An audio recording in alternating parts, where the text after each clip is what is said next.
ఇప్పుడు ఆంధ్రప్రదేశ్‌లో రాజకీయాలు మొత్తం గూడా వాలంటీర్ల చుట్టూ జరుగుతున్నాయండి.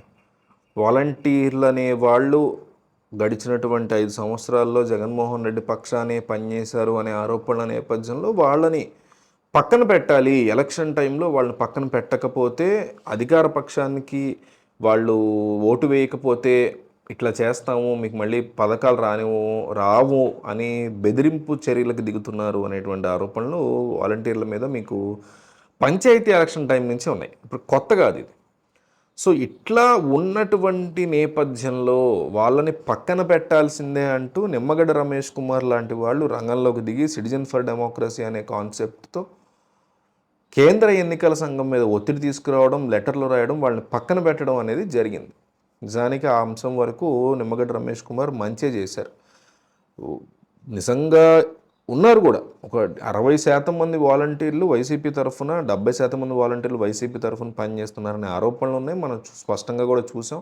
పథకాలు మీకు రావు, జగన్కే ఓటేయండి అని బెదిరించే పరిస్థితి కూడా ఉండడం చూసాం. అట్లా చేసే వాళ్ళని డెఫినెట్లీ దూరంగా పెట్టాలి. అయితే ఆయన మీద ఒక రకమైనటువంటి కక్ష కట్టింది వైసీపీ పార్టీ.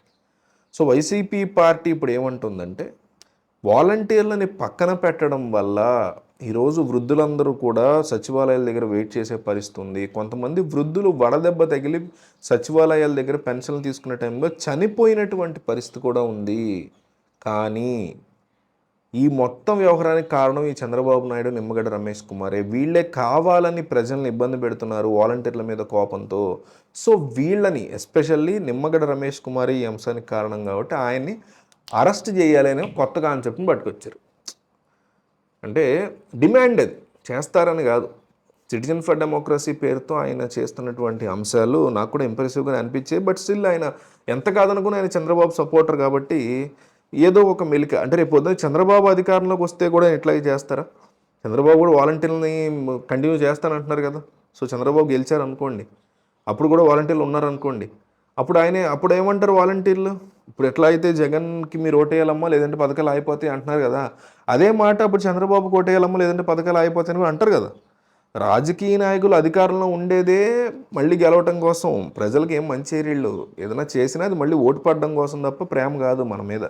సో అట్లాంటి పరిస్థితుల్లో వీళ్ళు మళ్ళీ ఆ మాట చేసినప్పుడు, అలా చేసినప్పుడు ఇదే నిమ్మగడ్డ రమేష్ కుమార్ ఇలా నిలబడతారా ఇంత స్ట్రాంగ్ అనేది నా ప్రశ్న. సరే ఇది పక్కన పెడితే పెన్షనర్లు చనిపోయింది నిమ్మగడ్డ రమేష్ కుమార్ వల్లే, ఆయన అరెస్ట్ చేయండి అని కొత్త కాన్సెప్ట్ని పట్టుకొచ్చారు వైసీపీ వాళ్ళు.